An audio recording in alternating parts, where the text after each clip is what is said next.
A little girl disappears from a luxurious mansion where she had come for her winter holidays to spend time with her mother. This event instantly becomes one of the most discussed topics in Australia, shocking even those distant from such tragedies. Thousands of people, including volunteers and police, unite in the search, but each new day brings more questions than answers. During the meticulous and convoluted investigation, detectives uncover alarming evidence that, like shards of glass, gradually piece together a grim picture revealing a shocking truth. Charlise Mutten, a girl with an open smile and eyes full of childlike curiosity, was born in 2013 in the bustling yet cozy city of Sydney. Her life seemed poised to be ordinary, but fate decided otherwise. Barely entering the world, she witnessed her parents' divorce. Her mother, Calista, abandoned attempts to keep the family together, and Charlise stayed with her. Her father, distant from family responsibilities, appeared in her life sporadically, like a shadow that vanishes as soon as day breaks. Nevertheless, the girl found warmth and care with her grandparents. Their cozy home in the town of Coolangatta became a real haven for Charlise, where she felt safe. Family evenings filled with the aroma of fresh pastries and strolls through quiet streets became her daily joys. She grew up a cheerful and curious child until her life took another turn when she was 5. One fateful day, Charlise's mother, Calista, was involved in a terrible car accident. She was behind the wheel when the collision occurred. Her passenger, a close friend, succumbed to her injuries, and Calista found herself in court. The court deemed her responsible for the accident and sentenced her to 3 years in prison. For Charlise, this was yet another blow. She remained under the care of her grandparents, who did everything possible to provide her with a childhood under the circumstances. She enrolled in the local school, made friends, and eventually learned to smile again. However, the absence of her mother left a deep scar. When Calista completed her sentence and returned to normal life, reality brought a new challenge. The COVID-19 pandemic closed state borders, separating mother and daughter for several more months. Only in late 2021, when Charlise turned 9, were the restrictions eased, allowing them to reunite at last. For the little girl, this was an opportunity to spend a long New Year's holiday with her mother.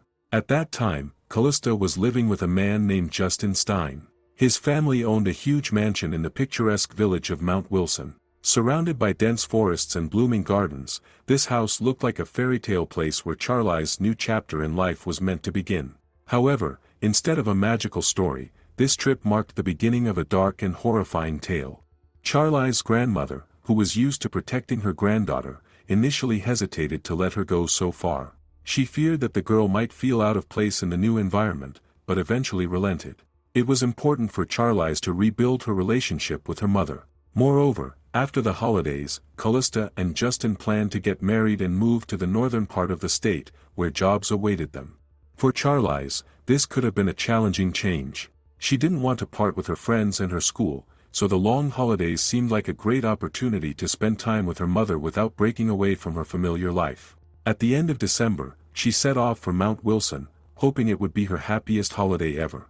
Her first impression was breathtaking. Forest trails, streams where she and her mom rode a boat, and the silence of the mountain air gave Charlise a sense of adventure. They walked for hours, picked flowers, and had picnics on rocky shores. During this time, mother and daughter seemed to rediscover each other, filling their days with laughter and warmth. The preparations for New Year's were in full swing when Calista suggested they visit Justin's relatives, who lived in Lower Portland, about 80 kilometers from Mount Wilson. Charlise eagerly agreed. The trip promised new experiences. There, among the hills, they spent several days with family, enjoying cozy evenings by the fireplace and lively conversations. However, the return was not as serene. When it was time to go back, Calista decided to stay a couple of extra days to finish some business. Justin and Charlise returned to Mount Wilson without her. On the morning of January 14th, Calista returned to the mansion. The silence of the house immediately alarmed her. The girl, who usually greeted her with joyful shouts, was nowhere to be seen. Calista asked Justin where Charlise was, but he seemed completely calm. He explained that the girl had gone out for a walk. Hours passed, but Charlise did not return. The anxiety grew. Calista searched the entire house, then stepped outside and headed to the nearest neighbors. The village, consisting of only a few streets, felt eerily empty. Mountains and forests stretched out around her, only amplifying her fear. Callista began to imagine the worst-case scenarios. Perhaps the girl had gotten lost or something terrible had happened to her. At 8:20 a.m., she contacted the police and reported her daughter missing. The long hours of waiting began, with each second feeling like an eternity. As soon as Callista reported her daughter missing, the police launched a large-scale search operation. The first hours were crucial. Dozens of rescuers, dog handlers, helicopters with thermal imaging, and even volunteers from nearby towns joined the search. People, armed with flashlights and maps, combed every corner of the village and surrounding forests. But the weather worked against them. The sky, covered with heavy gray clouds, poured endless rain. The mud underfoot turned into a treacherous swamp, the paths became slippery, and visibility decreased sharply. The mountainous terrain added to the challenges. Sheer cliffs and dense vegetation created obstacles for the rescuers, making movement difficult. Despite this, the search continued until nightfall. Every hour, new areas were checked, but no traces of Charlise were found. Meanwhile, detectives began to thoroughly investigate the circumstances of the disappearance. The first task was to speak with everyone who had been in the mansion. According to Justin's mother, she had last seen the girl on the veranda around 8 p.m. on January 13th. Charlise, wearing a light jacket, appeared thoughtful, as if troubled by something. The detectives tried to question Callista, but this proved impossible. When dozens of officers arrived and began searching the house and surrounding area, the woman couldn't handle it. The realization that her daughter had disappeared in these woods literally knocked her off her feet. She lost consciousness. Callista was rushed to the hospital, and the conversation with her had to be postponed. Meanwhile, the investigation deepened. The police began to dig deeper, studying Callista's past and her environment. What they discovered added new, disturbing details to the case. It turned out that Callista had serious past issues with illegal substances. According to the investigation, these had been the cause of the terrible accident in which her friend had died. After serving her prison sentence, Callista tried to return to normal life, even undergoing rehabilitation, but it didn't last long. One of the center's staff members reported that Callista was quick-tempered and had once attacked other residents, after which she was kicked out. Justin, on the other hand, seemed to be the complete opposite of her. Raised in a wealthy family, he had been accustomed to luxury from a young age. His parents were well-known collectors and antique dealers, owning a multi-million-dollar mansion that was used for weddings and other events. But despite his privileged childhood, Justin went down the wrong path. As a teenager, he became involved with illegal substances, which ultimately led to his arrest. He was caught with a large drug stash, and Justin received a 6-year prison sentence. However, for good behavior, he was released after 3 years. It was in prison that he met Callista. There is a prison program through which inmates can communicate via letters. Callista and Justin began to exchange letters actively. What started as friendly support soon turned into a romantic relationship. After being released, the couple began dating and making plans for the future. According to Justin, their main goal was to leave the past behind. By the time Charlise arrived, they claimed to have completely rid themselves of their bad habits and were determined to start a new life. However, despite all their assurances, the past was not so easy to escape. The evidence and facts that the police continued to gather began to paint a very different picture. Despite Callista and Justin's insistence on their innocence, investigators did not rule out the possibility that they might be involved in Charlise's disappearance. Such suspicions were part of the standard procedure, as close relatives are always considered potential suspects in a child's disappearance. The investigation in this direction was conducted in strict secrecy, and detectives did not disclose whether they had uncovered anything compromising. Meanwhile, the search for the girl continued with even greater intensity. On the second day, Charlise's story received widespread media attention. Her photograph appeared on the front pages of newspapers and in TV reports, where reporters discussed every new twist in the case. Additional police units were brought in, as well as volunteers from neighboring villages and towns. Professional divers were enlisted to search local bodies of water, carefully combing riverbeds and ponds, hoping to find any trace of the girl. On the third day of the search, the first serious lead emerged. In the wooded area near the mansion, rescuers found small barefoot prints. Everything indicated that the child had passed through this area, but why was she barefoot? This question immediately sparked a wave of new theories. At first glance, these prints gave hope. If Charlise had really gotten lost in the woods, it meant she could still be alive. However, the harsh conditions, lack of food, water, and shelter from the weather left little hope for her survival. By the fifth day of the search, the situation became critical. The search area was significantly expanded, and the rescuers shifted their focus to the Kola River, located 80 kilometers from Mount Wilson. Detectives did not disclose the reasons for deciding to search such a distant area. For journalists, this seemed like a strange move, as the area appeared to be far outside the potential range of the girl's movement. It was in this area that the dreadful answer to the mystery was found. In thick brush by the riverbank, search teams discovered the girl's body. According to witnesses, the location was so hidden that it was only spotted thanks to thorough aerial inspections and ground teams. By the evening of that day, the story of Charlise Mutten's disappearance had become the main news in Australia. The tragic conclusion shocked the entire country. Police reported that the girl had fallen victim to a violent death. Detectives immediately made an arrest. Justin, Callista's fiancé, was taken into custody. It turned out that he had been under suspicion from the very first day of the search. First, as the last person to see the girl alive, he automatically became a key figure. Second, his testimony immediately raised a lot of questions for the investigators. At first, Justin claimed he hadn't seen Charlise since the evening of January 13th. However, in a conversation with Callista, he said something completely different. According to him, he had seen the girl on the morning of the 14th, before her mysterious disappearance. These contradictions became the first signal for detectives that Justin might be hiding something. While Justin was in custody, Callista remained in the hospital. Her condition had not improved. The woman was in deep shock and could not provide coherent testimony. Doctors diagnosed her with a nervous breakdown, which made any meaningful communication impossible. Detectives continued to examine the details of this tangled case, gradually uncovering the horrifying truth. It turned out that behind the facade of a seemingly happy couple lay a history of destructive passions that led to the tragedy. The investigators delved deeper into the possibility of Justin's involvement in the girl's disappearance. It seemed that every new detail added to the tension in this mysterious story. While unraveling the threads, they began to question the few villagers. It was from one of the mansion's neighbors that unexpected information came. The woman revealed that early in the morning on the day Charlise's disappearance was discovered, she noticed something strange. Around 4:30 a.m., when the sky was still shrouded in impenetrable darkness, she saw a car driving up to the mansion. At first glance, it might have seemed like an ordinary event, since many locals were accustomed to getting up at dawn. But one detail caught her attention: the car was driving with its headlights off. According to her, the street was unlit, and the early hour made the atmosphere so grim that it was hard to even make out the outline of the vehicle. This strange behavior of the car piqued her curiosity, but due to the darkness, she was unable to recall any distinguishing details, neither the license plate nor the make of the car. This lead gave detectives a new direction to investigate. They hypothesized that Justin could have been the one driving the car and decided to pursue this theory by checking surveillance camera footage. In the village where the mansion was located, there were almost no cameras, so detectives focused their efforts on the main road leading to the nearest town. Soon, one of the cameras captured a red pickup truck belonging to Justin.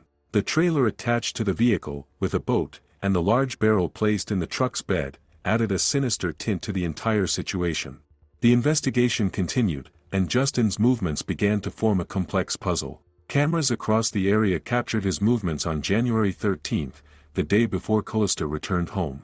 On this day, the man went to a hardware store on the outskirts of Sydney. After reviewing the store's surveillance footage, detectives saw Justin buying 5 20-kilogram bags of sand. But his actions didn't stop there. From the store, he drove to a nearby gas station, where he fueled up the boat that was hitched to his trailer. Justin then headed to a dock in the center of Sydney. However, there, his route raised new questions. Despite the boat being ready, the man never set out to sail. An hour and a half later, he got back into the pickup truck and continued his journey. Now, his route led to another dock, located between Sydney and Mount Wilson. This time, Justin spent only a few minutes there. Detectives were puzzled about what he could have been doing in such a short time, but the answer remained unknown. The last recorded segment of his journey took him to the Colorado River, 80 kilometers from the village. There, the tracks of his vehicle disappeared. There were no surveillance cameras in the area, and the dense vegetation made the area almost impossible to observe. A few hours later, Justin's pickup reappeared within the camera's view as he made his way back. This raised even more suspicion among the detectives. Why did the man spend so much time in such a remote location, where contact with civilization was almost non-existent? Detectives understood that they were dealing with a complicated and tangled puzzle, but even then, they began to form unsettling suspicions. Justin was behaving as though he was trying to hide something important, and his mysterious movements left too many questions unanswered. The investigators noticed a new key detail: the blue barrel Justin had been hauling all day had disappeared without a trace by the time he returned. Given the strange and clearly suspicious routes he had taken, the police promptly obtained a warrant to track the geolocation of his smartphone. The detectives delved into the data from January 13th. This information served as further confirmation that it had indeed been Justin driving the red pickup. Each geolocation point matched precisely with the locations where his vehicle had been captured on surveillance cameras. The most important discovery was that the police managed to pinpoint where Justin went after his stop at the Colorado River.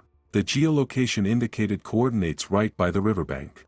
Upon receiving the coordinates, the investigative team immediately set out for the indicated point. Soon, they made a chilling discovery on the riverbank. Hidden among dense shrubbery, they found the blue barrel. When it was opened, inside was sand and Charlise's body.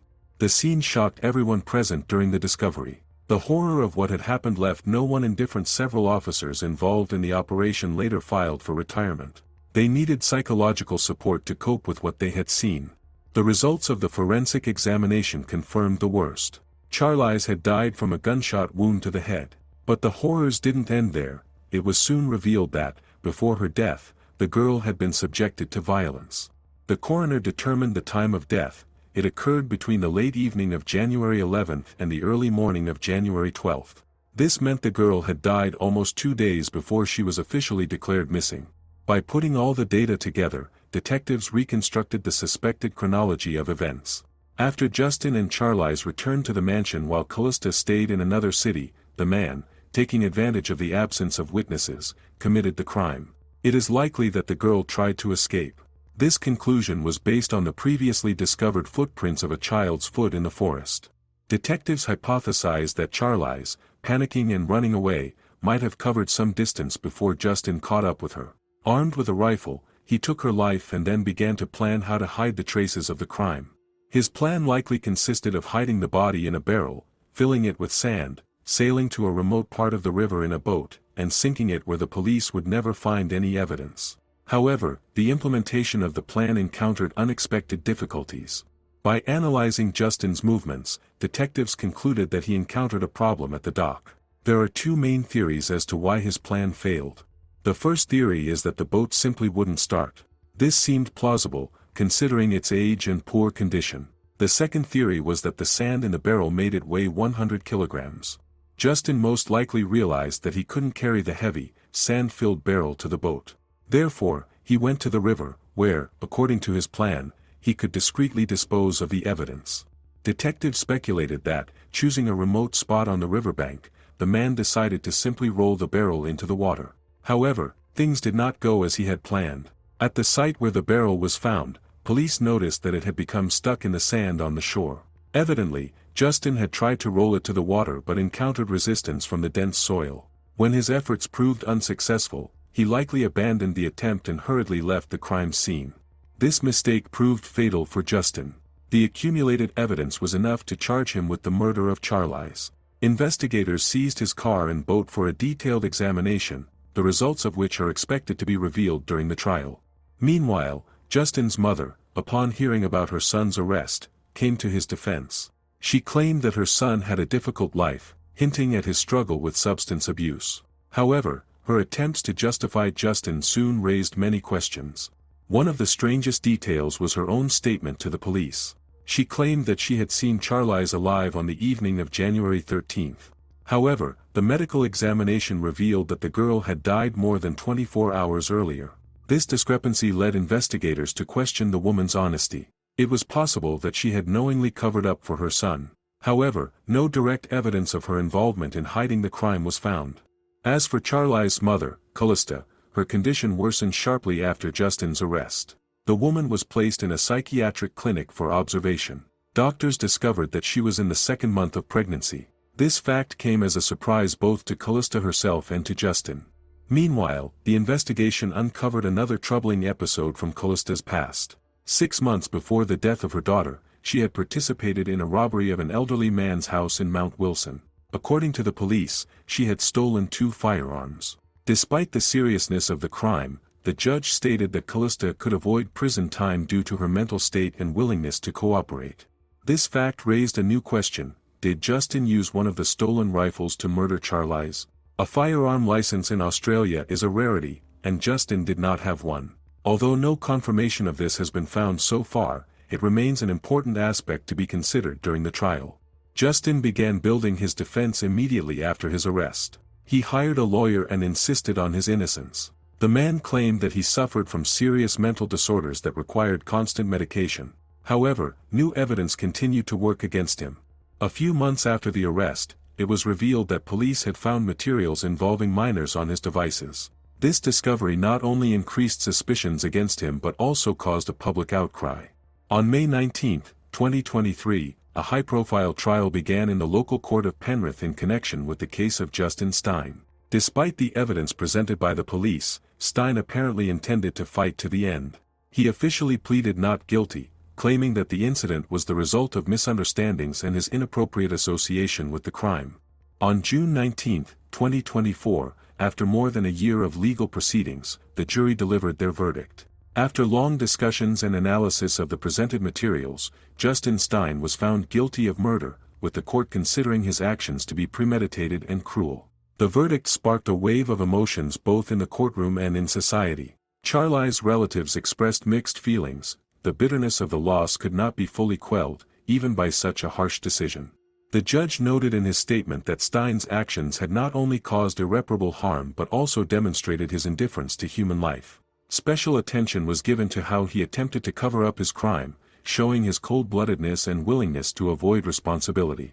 On August 26, 2024, the sentence was announced. Justin Stein was sentenced to life imprisonment without the possibility of parole. This decision marked the culmination of a trial that had kept the entire country on edge for over a year. In his closing statement, the judge emphasized that such a severe punishment was a just retribution for the monstrous crime that had shocked not only Charlise's family but also the public. The judge added that such actions should not go unpunished and that this sentence should serve as a warning to anyone capable of such evil. After the sentence was announced, many child protection organizations expressed their satisfaction with the court's decision, calling it deserved justice. However, for Charlise's family, it was only a symbolic end to a long and painful story, leaving deep wounds that would never fully heal.